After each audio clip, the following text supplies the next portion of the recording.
Chapter 6 looks at social media and mobile commerce, which, as you all know, is just huge and continues to grow rapidly. So let's start off with a quick little overview video from the Google Trends show that kind of gets a nice introduction to this.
Okay, there. Alright, oops. Stop. There. Alright. That was kind of a nice introduction. Let's kind of build on that real quickly. I want to go through, I've got a whole bunch of statistics, and I like to search for different ones just to see if we see commonalities and trends. So let's kind of go through some of these social media trends and statistic sites for a quick overview and see if we see anything that's, again, consistent. Alright, so 2017. Let's see what we got here. All right, social media ad spending surpasses TV. That's kind of an interesting statistic, but not so much when you think that millennials don't really watch that much TV, and they're the biggest cohort group. Okay, so Facebook took almost 68% of social media advertising revenue. Social media ad spend will double worldwide, or has doubled worldwide. Okay, so that's interesting. So obviously, if you're looking at your promotional budgets, you definitely want to look at where people are consuming content. Okay, and here's the statistic of it surpassing TV. Okay, Snapchat. Cisco's study predicted that mobile video traffic will account for 75% of total mobile data traffic by 2020. Video, and as we just saw in that little video, is arguably the future of social media. 73% of marketers plan on increasing their use of video. Okay, that's good to know. Snapchat. Users of this app are watching 10 billion videos per day. All right, so that's good to know. Get your content on your videos on Snapchat. Okay. Right. LinkedIn.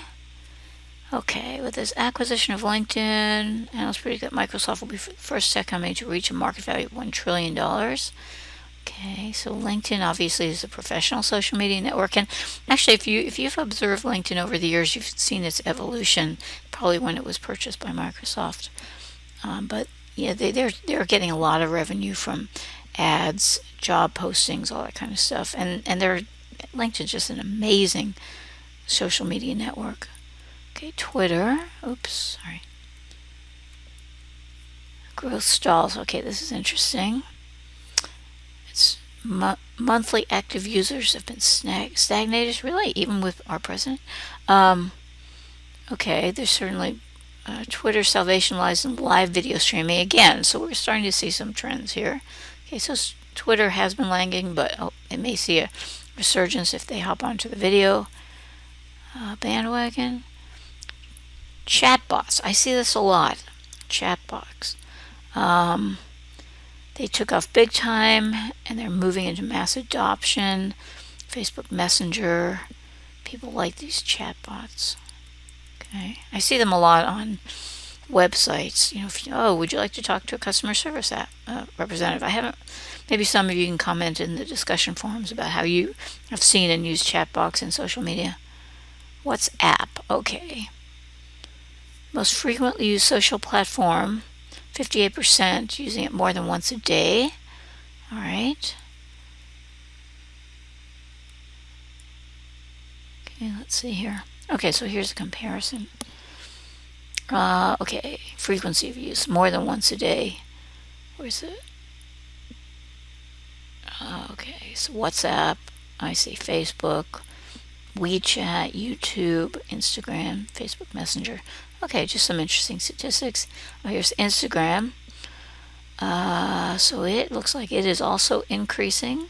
So it looks like it could be a good medium to consider. Okay, so you can see the growth. And Snapchat revenues, 9,000 snaps per second. Okay, the app generated almost 367 million in ad revenues, and that's kind of the major way that most of these social media platforms make money is in ad revenues. So they've jumped on the bandwagon. Okay, all right. So there's that. Let's just kind of. I'll try to be fast.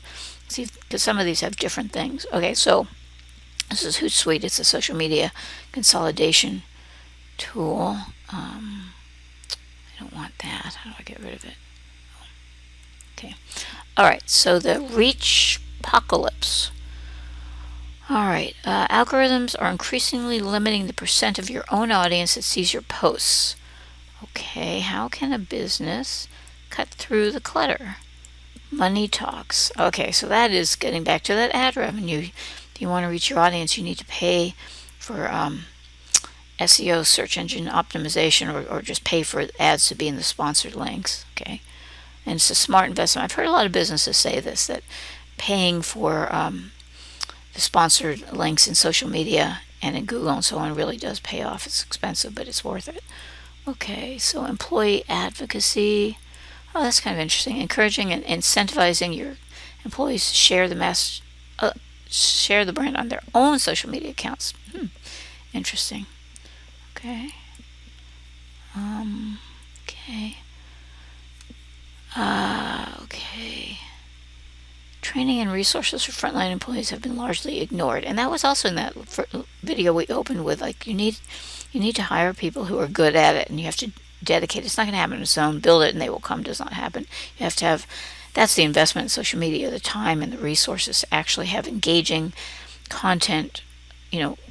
Often with frequency, because people hate when they go to a site and say, "Oh, the same thing that was on here yesterday or an hour ago," or whatever. So it kind of depends on your audience, but you do need to keep it updated and keep it fresh and current and interesting and engaging. Okay, so let's see. CEOs are finally getting it. Okay, that's a good thing. Social and customer service. Okay, that's also important. If you're trying to get conversion rates using social media, you want to have the chatbots on social media. You want to have customer service available on social media and on mobile. Okay. Conversational commerce will accelerate. Okay, that's what we were just talking about. The chatbots. Okay, got that. Okay, let's see. All right, so there's that. Okay, this one is social media trends. All right, artificial intelligence and Instagram. We saw the AI on that opening video, and they say here. Okay, this is interesting. Snapchat's facial filters, artificial intelligence lenses that recognize people like that, I guess. Okay, so they say here, Facebook is also testing facial lenses for its mobile interface. Okay, according to TechCrunch, there were 100 million active users on Instagram stories. And I'm not exactly sure how this artificial intelligence facial recognition works. Let's see here. Okay.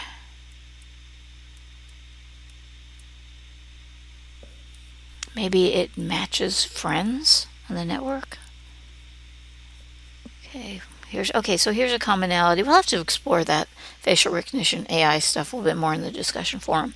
But here's, okay, chatbots, we've seen that. Here, again, looking for common themes, chatbots emerging. AI actually was a common theme. Paid content, we just talked about that a second ago. Business features and analytics.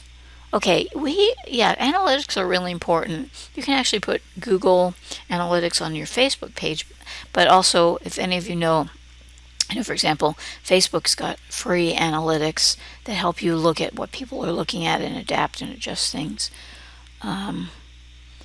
Okay. Marketing insights. What are people looking at? Which brands, which pages, and so on. So that's important. We haven't seen that one yet. Move away from automation. That's an interesting new thing. Okay, that's interesting. The difference between efficiency and autopilot. So again, that goes to the personalization, the fresh content, the chat box, the customization, and so on. So you want to engage with your consumers. You want people there. You want to listen. Okay, that makes sense. Social shopping and instant purchases. This goes into social media and mobile commerce. And so what I've read recently, I don't have the website here, is that people use mobile commerce and social media to look at stuff, but like, I think it was like 70% still go back to their laptop to actually make the purchase. So businesses are trying to change that and get people to actually purchase on their mobile devices. And apparently it must be starting to happen. Let's see. All right, maybe it has to do with brand loyalty, brand awareness. So even though they may go back to their laptop or their desktop, 75% made a purchase because they saw it on social media. So again, that's hugely important in brand awareness and getting people to buy. Okay. Social still needs interaction. Okay, so all right, we're just kind of getting the point that this is really important. Okay, here's another one. Some people say Facebook is really not that important, but apparently it still is. It raises awareness, drives demand. They talk about every business, because it's free, should have a Facebook page, even if they have not gotten a web page, which they should, but at least they could have a Facebook page so that people search, at least they'll find their Facebook page. Live stream on your Facebook. Oh, this is interesting. With the Page Manager app, we'll have to look into this. So you can have I'm not sure why you'd want to live stream. You have to see if it's appropriate. Okay. Sharing live stream is valuable because it sends notifications to your users. Is that engagement? We'll have to find an example of that here. Maybe this is one. Creating a mini donut tower. Okay. Oh, so it sounds like promotional things. It's not just continuous live streaming like a webcam. Okay. Now something interesting. I hadn't heard about that before. Okay, posting photos, of course. We know that. All right. Comments. Yeah, getting that engagement that people are interested in. Okay. Social media. Okay.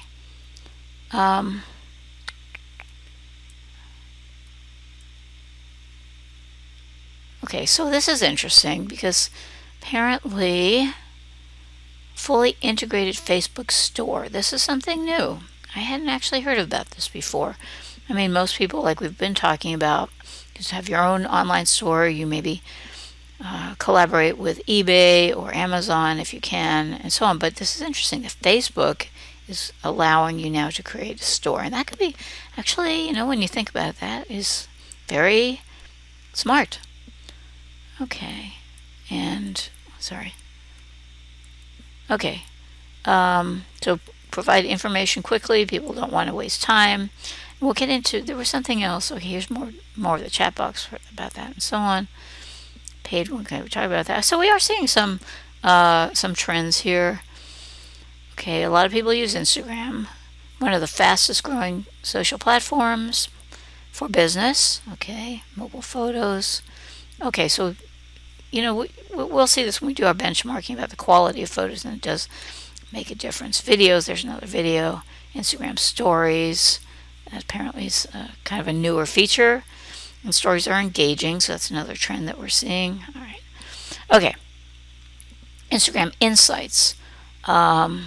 If you create a business account, this allows you to also have analytics, just like you've got Facebook analytics. Apparently, you can now have Instagram analytics. That's good to know.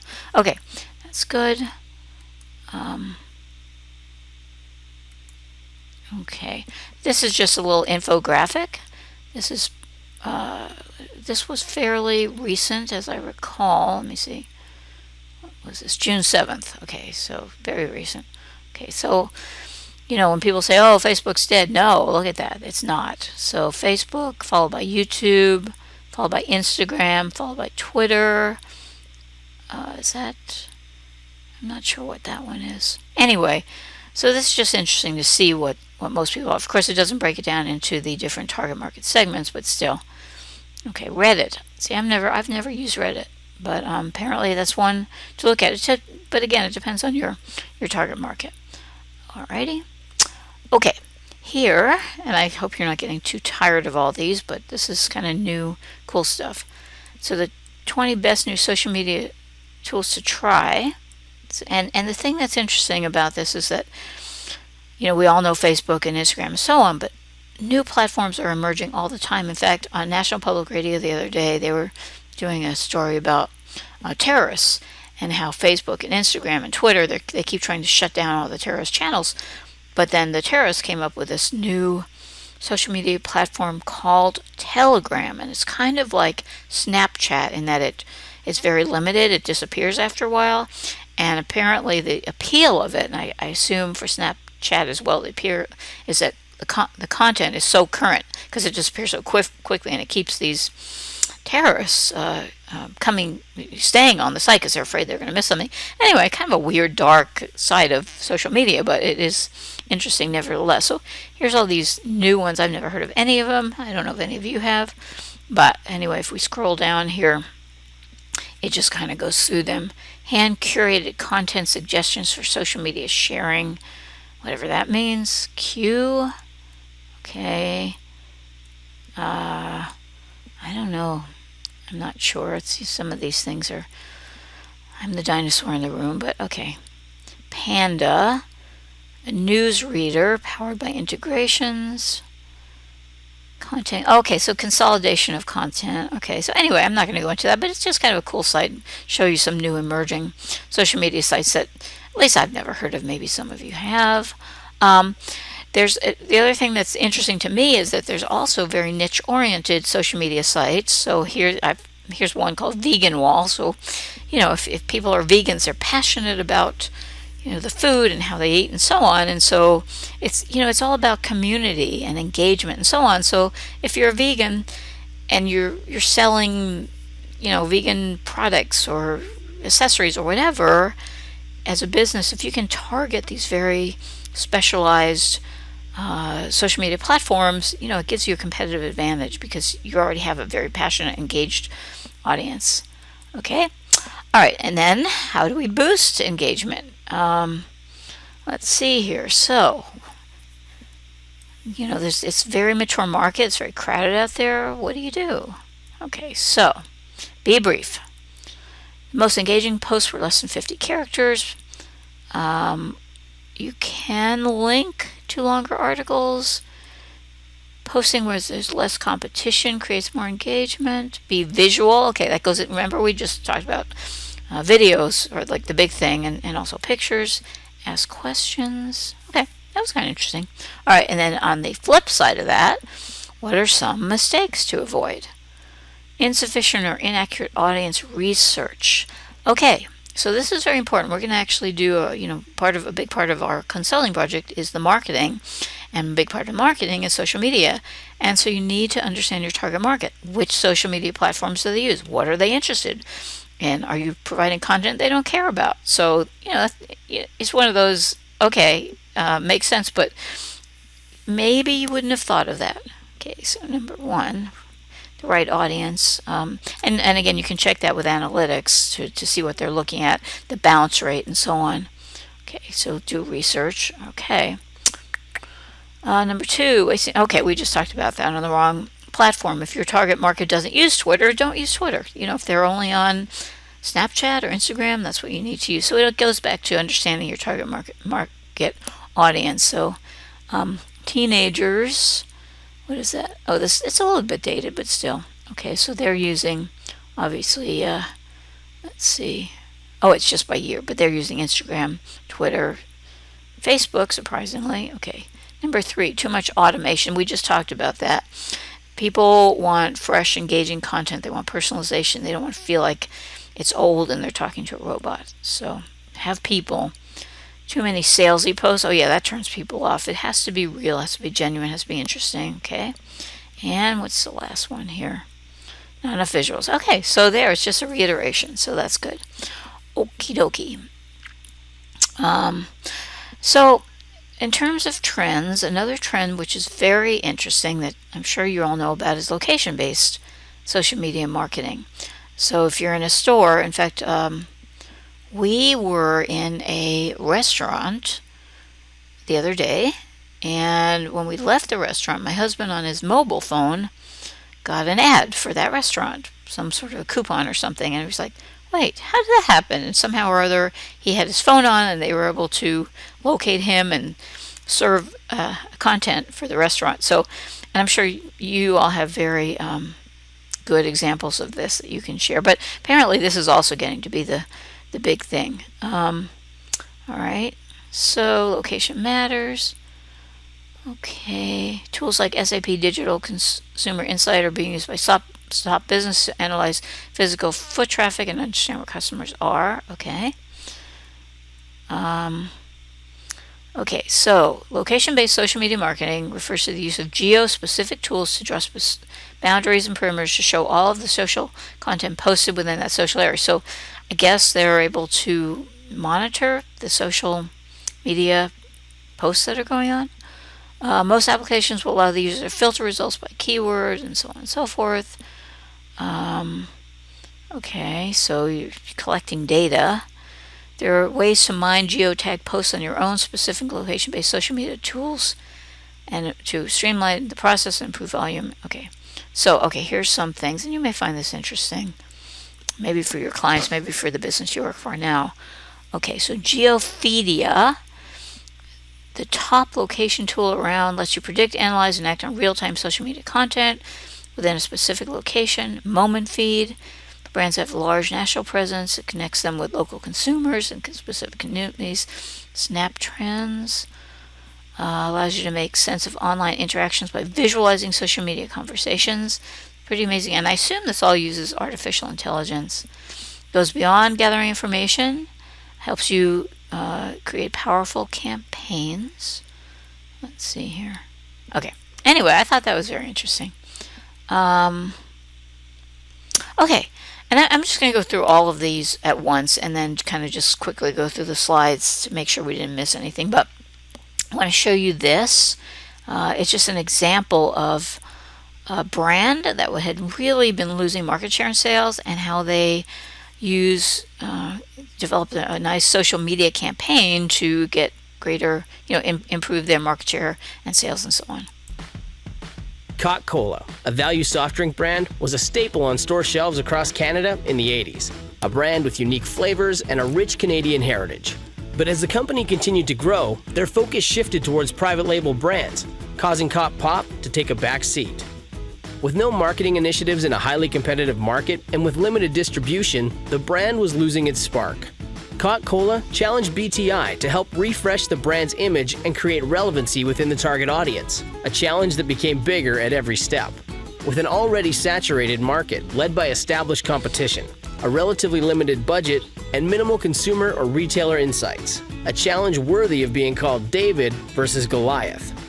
To tackle the challenge, we took to social media with a strategy, segmented into 4 stages: generate interest, populate, target, and engage. We strategically planned and launched communication on social media to generate interest and recruit fans. The response was surprising. COD fans were out there and ready to reconnect with a brand that they once loved. Within a few months of activity, we built a community of over 4,500 fans. Now, with a captive audience, it was time to shift gears with a targeted approach. We studied our fans to understand their personalities, likes, dislikes, and online activity patterns. Based on the insights, we launched a new campaign. Mix It Up, a perfect blend of our audience personality and our product attributes. The campaign celebrated diversity and individuality. We became a part of pop culture rather than creating a new one, and helped turn our fans into brand champions. And the results were staggering. The content delivered on relevance to our target audience, resulting in an increase of page likes, reach, and engagement. Bringing a new life to Caught Pop with a fan base that continues to grow. Now that's how you mix it up.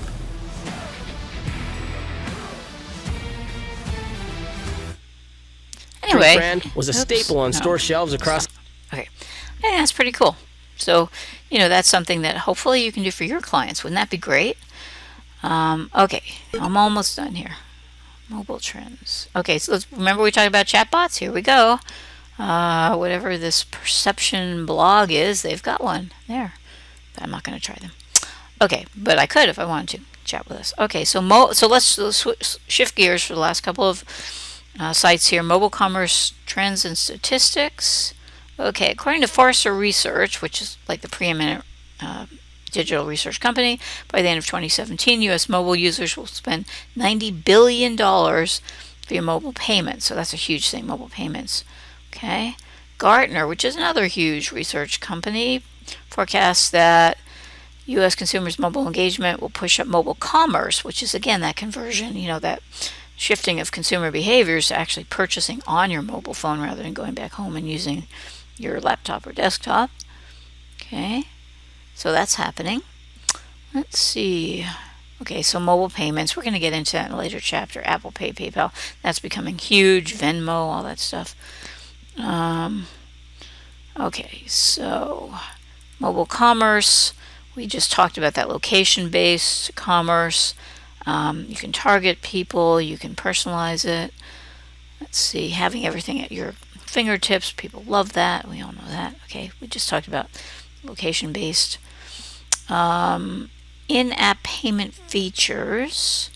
Oh, that's kind of interesting. So if you have Apple Pay or Google Wallet, I guess the stores can integrate payment discounts, special coupons or whatever right in your mobile space that will kind of attract people and get them to purchase right then and there. All right, so emerging trends. Oh, okay, so we just saw that in a prior thing. Mobile image recognition will make Snap to Buy a convenient feature.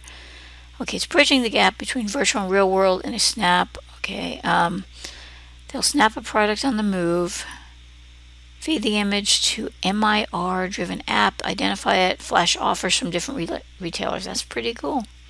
Amazing technology. Okay, we're going back to video content. Will be the soul of mobile content. Cisco says by 2020, mobile video will make up more than 80% of internet traffic. E-commerce merchants will use video for product descriptions and so on. Okay, so I guess, you know, again, we're validating a consistent theme of video is the big thing. So remember that video. Okay, mobile apps with augmented reality, immersive experiences. I guess that's the whole thing of engagement. If you make the experience very immersive, people will get engaged in it and be more likely to buy. Interactive apps like Ink Hunter and Lenscart. We'll have to look into that. Okay, personalized e-commerce experience will reign. It's kind of a consistent theme here. Okay, so the apps make shopping a quick, wonderful experience by locator guides to the product, service, or merchant. Push notifications offers deals and offers. Tailored suggestions based on purchase history. All very cool stuff. Okay. NFC near field communication. Payment will increase, so you have this NFR on your phones. And easy peer-to-peer sharing of files, transfer of mobile payments, simply waving the mobile phone, sync with bank cards on the payment terminal, expedites the payment. Okay.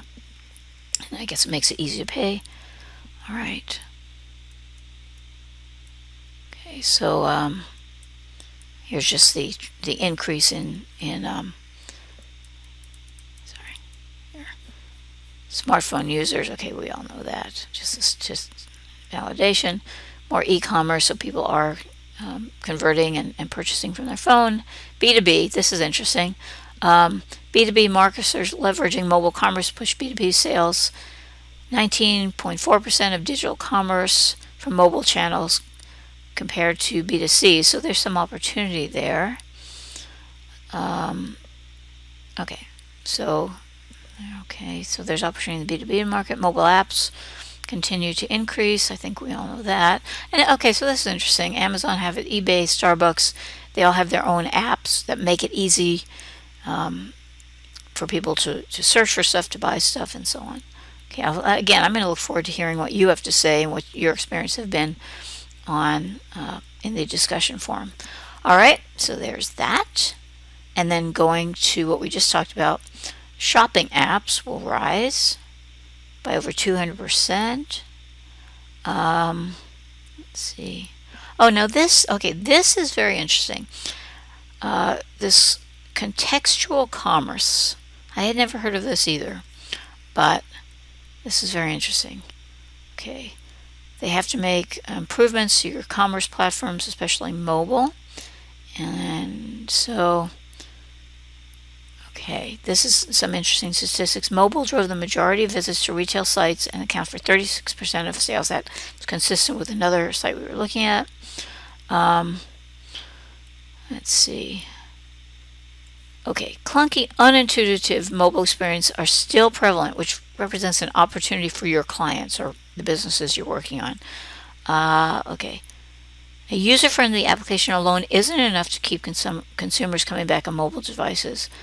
Brands must make their products available in more parts of the customer journey. So, all right. So the best way to drive this level of engagement is through this thing called contextual commerce, which allows consumers to purchase products directly within online content, social media, and ads without driving them to a separate e-commerce site.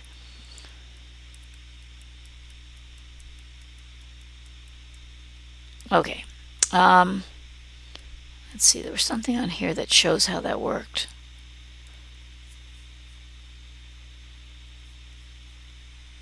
Okay, so consumers usually enter a resale store once they're in the store. I know I saw it in here.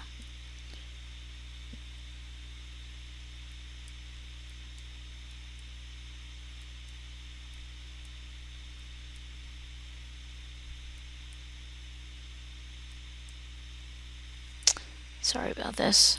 I know I saw it here.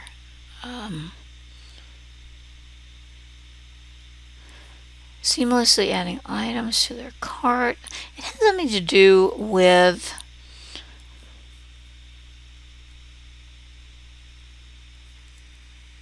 not having to go if you see something if you want something, you go in the store, you see something, then contextual commerce uses artificial intelligence to bring that product to your smartphone, to your mobile commerce space. Shows you where it's available at different places, at different products. So it's an artificial intelligence that does work for you and allows you to purchase it easily and seamlessly. Okay, and then finally, I'll conclude this part with mobile, a few more statistics. Okay, so over 2 billion people will use some sort of mobile commerce transaction by the end of 2016. So it's growing. People use their smartphones, as you all know, for everything, for searching, for looking up stuff. It drives them to businesses. Mobile devices now account for 19%, but will increase to 27%.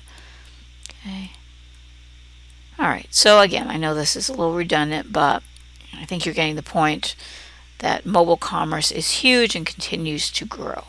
All right, let me just jump back in very, very quickly to the slides. I'm going to go through this very quickly because I'm taking up more time than I should.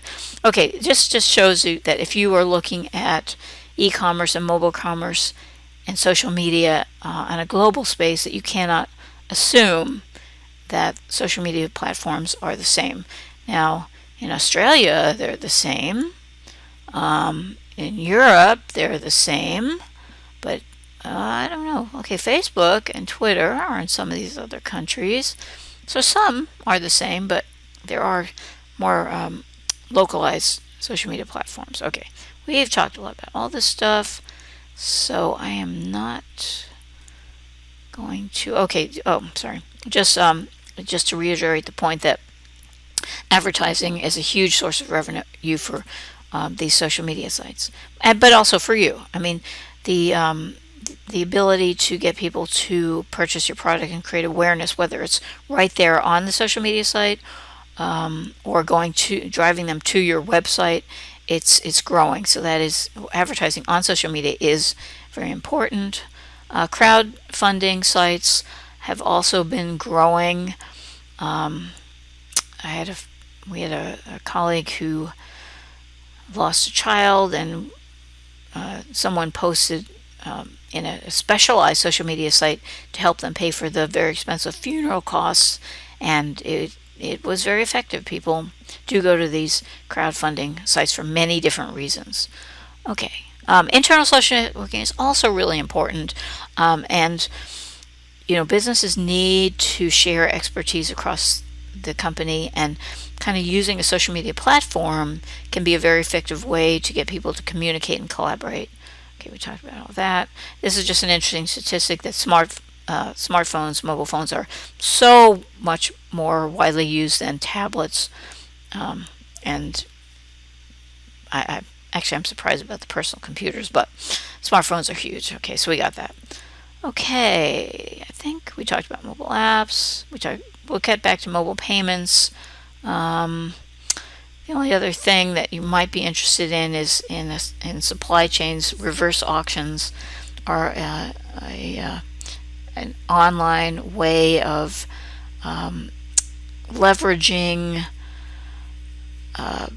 different suppliers. If you are looking for, let's say you're Boeing and you need steel, by doing a reverse online auction, you get your suppliers to bid, and they put in their specifications and costs and so on, and you can actually get the lowest cost for a bulk item like that very quickly and efficiently. It's a little bit off track here, but it was the only other thing I thought was kind of interesting. Okay, anyway, that's about it, and I look forward to seeing you in the discussion forums. Thank you.